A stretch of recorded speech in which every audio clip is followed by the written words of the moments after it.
ವಿಮಾನದಲ್ಲಿದ್ದ ಕೆನಡಾದ ಏಕೈಕ ಪ್ರಜೆ ಅವರು ಕೂಡ ಸಾವು. ಟೊರಾಂಟೋದಲ್ಲಿ ಡೆಂಟಿಸ್ಟ್ ಆಗಿದ್ದಂತಹ ನಿರಾಲಿ ಪಟೇಲ್ 4-5 ದಿನಗಳ ಹಿಂದೆ ಭಾರತಕ್ಕೆ ನಿರಾಲಿ ಪಟೇಲ್ ಬಂದಿರ್ತಾರೆ. 1.5 ವರ್ಷದ ಮಗುವನ್ನ ಬಿಟ್ಟು ಬಂದಿದ್ದಂತಹ ನಿರಾಲಿ ಪ್ರವಾಸ ಮುಗಿಸಿ ಲಂಡನ್ಗೆ ವಾಪಸ್ ತೆರಳುತ್ತಾ ಇದ್ದಂತಹ ಹೊತ್ತಿನಲ್ಲಿ ಬರ ಸಿಡಿಲು ಬಡಿದಿದೆ. ವಿಮಾನದಲ್ಲಿದ್ದ ಕೆನಡಾದ ಏಕೈಕ ಪ್ರಜೆ ನಿರಾಲಿ ಸಾವನ್ನಪ್ಪಿದ್ದಾರೆ. ಕೆನಡಾದ ಓರ್ವರು ಇದರಲ್ಲಿ ಸಾವನ್ನಪ್ಪಿದ್ದಾರೆ ಎನ್ನುವಂತಹ ಮಾಹಿತಿ ಲಭ್ಯವಾಗಿತ್ತು. ಅವರು ಯಾರು ಅನ್ನೋದು ಕೂಡ ಈಗ ಗೊತ್ತಾಗ್ತಾ ಇದೆ. ಅವರ ಹಿನ್ನೆಲೆ ಕೂಡ ಲಭ್ಯವಾಗ್ತಾ ಇದೆ. ಮಗುವನ್ನ ಬಿಟ್ಟು ಅವರು ಪ್ರವಾಸವನ್ನು ಮುಗಿಸ್ಕೊಂಡು ಬಂದಿದ್ದಂತಹ ಸನ್ನಿವೇಶ. ಇನ್ನೇನು ಹೊರಟಿದ್ರು ಅಷ್ಟೊತ್ತಿಗಾಗಲೇ ದುರಂತ ಸಂಭವಿಸಿ ಹೊರಟಿತ್ತು. ಟೊರಾಂಟೋದಲ್ಲಿ ಅವರು ವಾಸವಾಗಿದ್ದರು. 4-5 ದಿನಗಳ ಹಿಂದಷ್ಟೇ ಅವರು ಭಾರತಕ್ಕೆ ಬಂದಿದ್ದಾಗಿ ಮಾಹಿತಿ ಕೂಡ ಲಭ್ಯವಾಗ್ತಾ ಇದೆ. 1.5 ವರ್ಷದ ಮುದ್ದಾದ ಪುಟ್ಟ ಕಂದಮ್ಮ ಇದೆ. ಈಗ ಮಗು ಅನಾಥವಾಗಿದೆ. ಪ್ರವಾಸ ಮುಗಿಸಿ ಲಂಡನ್ಗೆ ವಾಪಸ್ ಹೋಗ್ತಾ ಇದ್ದಂತಹ ನಿರಾಲಿ ಅವರ ಕುಟುಂಬಸ್ಥರಿಗೆ ಈಗ ಆಘಾತ. ಒಂದು ಕಡೆಯಲ್ಲಿ ಆ ಪುಟ್ಟ ಕಂದಮ್ಮ ತನ್ನ ತಾಯಿಯನ್ನ ಕೇಳಿದ್ರೆ ಯಾರನ್ನ ತೋರಿಸೋದು, ಏನು ಹೇಳೋದು ಅನ್ನುವಂತಹ ಸಂಕಟ, ನೋವು. ಇನ್ನೊಂದು ಕಡೆಯಲ್ಲಿ ಮಗಳನ್ನ ಕಳ್ಕೊಂಡಿರುವಂತಹ ತಂದೆ ತಾಯಿಗೆ ಕೊರಗು, ಪತ್ನಿಯನ್ನ ಕಳ್ಕೊಂಡಿರುವಂತಹ ಆ ಪತಿಯ ನೋವು. ಒಂದು ರೀತಿ ವಿಚಿತ್ರ ಸನ್ನಿವೇಶ. ಒಬ್ಬೊಬ್ಬರದ್ದು ಒಂದೊಂದು ರೀತಿಯ ಕರುಣಾಜನಕ ಕಥೆ. ಈಗೇನೋ ಒಂದು ಮದುವೆ ಇತ್ತು ಅಂತ ಬಂದಿದ್ವಿ ಅಂತ ಕೆಲವರು, ಅಜ್ಜಿ ಬರ್ಡೇ ಮಾಡಬೇಕಿತ್ತು ಅಂತ ಬಂದಿದ್ವಿ ಅಂತ ಕೆಲವರು, ಒಂದು ಸಹಿ ಹಾಕ್ಬಿಟ್ಟು ಹೋಗೋಣ ಮತ್ತೆ ವಾಪಸ್ ಇಲ್ಲೇ ಬಂದು ಸೆಟ್ಲ್ ಆಗೋಣ, ಇಲ್ಲೇ ಉದ್ಯೋಗವನ್ನು ಕಂಡುಕೊಳ್ಳೋಣ ಅಂತ ಬಂದಿದ್ದವರೊಬ್ಬರು. ಹೀಗೆ ಒಬ್ಬೊಬ್ಬರದು ಒಂದೊಂದು ರೀತಿಯ ದುರಂತ ಅಂತ್ಯ. ಟೊರಾಂಟೋದಲ್ಲಿ ಡೆಂಟಿಸ್ಟ್ ಆಗಿದ್ದಂತಹ ನಿರಾಲಿ ಸಾವಿಗೀಡಾಗಿದ್ದಾರೆ.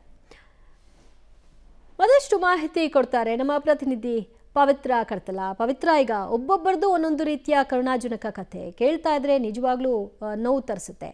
ಸ್ಪೆಷಲಿ ಕೆನಡಾದ ಒಬ್ಬರು ಪ್ರಜೆ ಇದ್ದಾರೆ ಅನ್ನುವಂತಹ ಮಾಹಿತಿ ಇತ್ತು. ಅವರ ಹಿನ್ನೆಲೆ ಕೂಡ ಈಗ ಲಭ್ಯವಾಗ್ತಿದೆ. ಅವರು ಭಾರತಕ್ಕೆ ಯಾಕೆ ಬಂದಿದ್ರು, ಏನ್ ಕಥೆ?